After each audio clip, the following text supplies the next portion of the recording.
la mission de la HQ est restée quand même sensiblement la même. C'est de représenter, de guider et de défendre les hôteliers du Québec.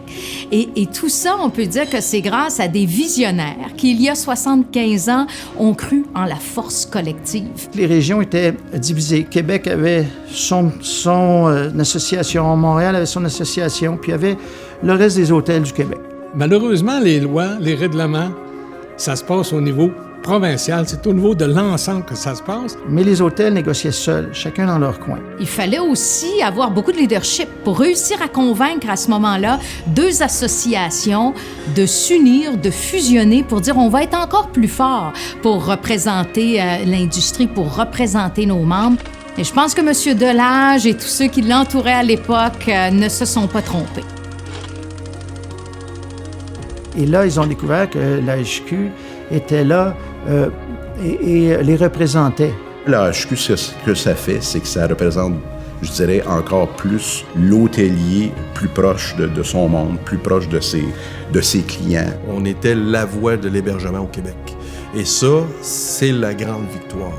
Le ministère reconnaît que le représentant des hôteliers, de tout ce qui est hébergement touristique au Québec, c'est la HQ qui le fait. Quand on se présentait pour régler des problèmes, c'est donc dire qu'on avait l'ensemble des hôteliers derrière nous. Sans nécessairement toujours être tous d'accord, parce qu'il y a des réalités de région, mais qu'on fasse front commun quand on arrive auprès du gouvernement et tout ça. Zoom et tout ça n'existait pas dans le temps, donc c'était la route, là. Fait qu'on se donnait rendez-vous à Québec, c'était 3-4 réunions, on synchronisait tout le monde.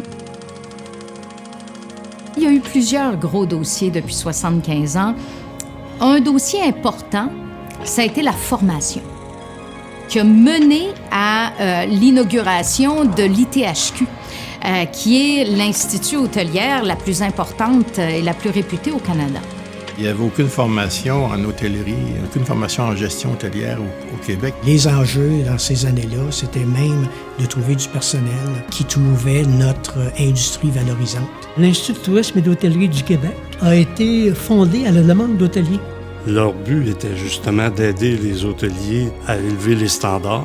Maintenant, on sait que l'Institut est peut-être le seul établissement au Canada, au moins, à offrir tous les niveaux d'enseignement. Et ça rend de plus en plus pertinent le métier d'hôtellerie. C'est certain que ça a aidé énormément à professionnaliser le métier. La taxe sur l'hébergement touristique, ça a été un gros dossier qui n'a pas été facile à passer. Honnêtement, à l'époque, il y avait même des conflits, puis ça jouait du coude dans certaines régions. Le plus grand défi que j'ai eu durant ma présidence, ça a été l'arrivée de la taxe sur l'hébergement, la fameuse TSH aujourd'hui. Pas besoin de vous dire qu'on avait des grosses discussions. C'était beaucoup des petits hôtels à l'époque. Donc, quand est arrivé cette idée-là de rajouter une taxe en plus de la TPS, TVQ, ça devenait compliqué et les gens avaient peur à leur survie. Si on rajoute des taxes, ça veut dire qu'il y a des gens qui vont passer 2 fois avant de venir dépenser dans nos hôtels. Alors, on a contesté auprès du gouvernement. On a même demandé de revoir l'assiette fiscale. À partir du moment où on doit transiger avec des entreprises gouvernementales, c'est difficile. Mais à la fin, le gouvernement allait quand même la mettre en place. Fait qu'on a dit, c'est quoi le meilleur compromis qu'on pouvait faire? Puis, on a réussi en négociant naturellement de pouvoir permettre aux hôteliers d'avoir un crédit, donc au niveau de la mise en place de la taxe sur l'hébergement. Mais en même temps, aujourd'hui, je pense qu'on pourrait plus s'en passer pour le développement de la grandeur du Québec, pour le développement et la mise en marché. Ça, c'est une chose. Parmi les autres, il y a eu la classification, qui est maintenant disparue aujourd'hui, mais à l'époque, c'était vraiment important. Ça aidait les hôteliers à s'améliorer, à pouvoir s'évaluer, puis à dire, là, qu'est-ce que je pourrais faire pour aller chercher une étoile de plus? On a commencé à mettre sur pied un comité là, pour la reconnaissance de l'Association des hôtels, ce qu'on appelle le programme des étoiles que vous avez sans doute connu, là, pour venir quantifier et qualifier tous les hôtels du Québec. On avait un étalon de mesure pour être capable de se comparer l'un et l'autre. Et tout le monde travaillait pour, si c'était un 2 étoiles, monte un 3 monte un 4. Ça permettait d'avoir une idée de catégoriser Ce qui est important pour le visiteur, quand il va faire un choix, il va dire, bon, je cherche un hôtel de 3 étoiles, mais il va aller dans cette catégorie-là parce qu'il est déjà allé dans un hôtel 3 étoiles, il va chercher la même chose ailleurs. Selon moi, ce programme a permis d'améliorer la qualité générale des hôteliers au Québec. L'industrie hôtelière s'est vraiment transformée depuis 75 ans. On s'est adapté, il y a 50 ans, au début du marché de motoneige. Il y a 30 ans, le BTT. On vient s'adapter à des marchés qui n'existaient pas il y a 50 ans. Le Wi-Fi est un premier ou deuxième ou troisième critère de base de choix d'hôtel. Les chiens et les chats. Tu sais. Moi, il y a 10 ans, jamais il n'y a pas vu un chien et un chat dans mon hôtel. Là, sur les 11 hôtels sur Saint-Piquet, on accepte tous les chiens et les chats. J'ai vu disparaître naturellement les switchboards, j'ai vu disparaître les fax. J'ai vu disparaître que j'ai commencé avec des téléx. Fait que j'en vois pas mal de choses qui disparaissent, mais qui sont comblées par une autre méthodologie. Maintenant, tout est fait par ordinateur. L'Internet nous a aidés dans l'organisation du travail. Beaucoup de choses devaient être faites pour l'ouverture, disons, des préposés aux chambres le matin. Maintenant, tout est automatisé de par nos systèmes informatiques. Un hôtel de 20 chambres peut maintenant recevoir des réservations du Japon, ce qui n'était pas le cas avant que les .com existent. Ça fait longtemps qu'on en parle, l'hébergement illégal.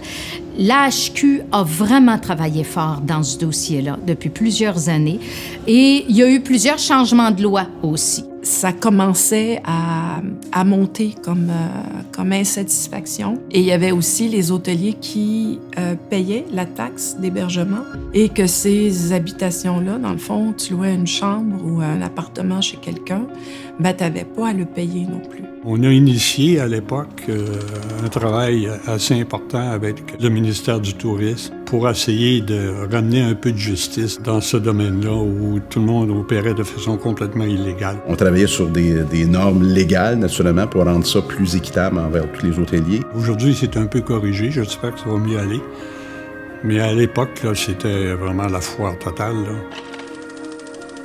Du jour au lendemain, tout s'effondrait, ou presque, là, pour les hôteliers. Ils devaient quand même payer. Je veux dire, ils devaient payer leurs taxes, ils devaient payer les comptes, l'électricité et tout ça, mais les clients n'étaient plus là. La pandémie a été un phénomène très difficile pour l'hôtellerie, là. L'idée, c'était d'arriver à être en communication en flux tendu. Alors, c'était d'aller chercher des subventions, c'était d'aller chercher des mesures sanitaires qui correspondent à nos besoins, c'était de les informer au quotidien, puis d'avoir une entité qui permettait de canaliser toute l'information, de diffuser toute l'information. On a servi tous les établissements hôteliers, membres ou pas membres à cette époque-là. Ça a changé la perception des gens sur la vulnérabilité du tourisme. Ce que le Château Frontenac peut développer autour de son écosystème à lui, économique, les nombres d'emplois, les fournisseurs autour. Et là, ça a été une prise de conscience, tant par le côté politique que le côté du citoyen, que ces équipements-là, ils ont une valeur, puis ils sont importants parce qu'ils génèrent des retombées économiques importantes. On a surmonté ça, on a fait tout notre possible, puis on a été résilient. La résilience est peut-être une qualité des hôteliers. Ce qui m'a le plus impressionné, c'est de voir la résilience des hôteliers. C'est des passionnés, les hôteliers, puis ils ont réussi à passer à travers, puis c'est beau de les voir. Plus on s'entraide, plus on fait du partage, plus que c'est l'industrie au complet qui en bénéficie. Ce qui nous permet d'aller plus loin collectivement, c'est l'AHQ. Aujourd'hui, je pense que l'association est entre bonnes mains. Vous défendez bien, vous représentez bien les hôteliers. On leur souhaite longue vie et puis de continuer à supporter notre industrie. Il faut qu'actuellement, là, nos jeunes soient capables de réaliser ce qu'on n'a peut-être pas, nous, réalisé, les vieux. C'est important d'avoir cette fraternité-là, d'être capable d'échanger. Pour faire en sorte que les fins de 5 prochaines années, lorsqu'on va fêter notre 100e anniversaire, bien, qu'on soit capable de dire « mission accomplie », puis on est encore plus fort qu'on l'était après les 75 ans de l'AHQ. Je suis vraiment fière de fêter les 75 ans de l'AHQ, puis que ce soit moi la présidente pendant ces festivités-là. On a la technologie, il y a un paquet de choses qui sont arrivées, sauf que les attentes des clients sont les mêmes. Un service accueillant, souriant, une chambre propre, puis un café chaud le matin. Là. Si t'es capable de faire ça en tant qu'hôtelier, t'as pas mal gagné ce que t'as à faire dans la vie. C'est ça notre base. Ça, là, ça va passer à travers les millénaires. Puis c'est ça, la force de l'hôtellerie. Longue vie à l'AHQ. Longue vie.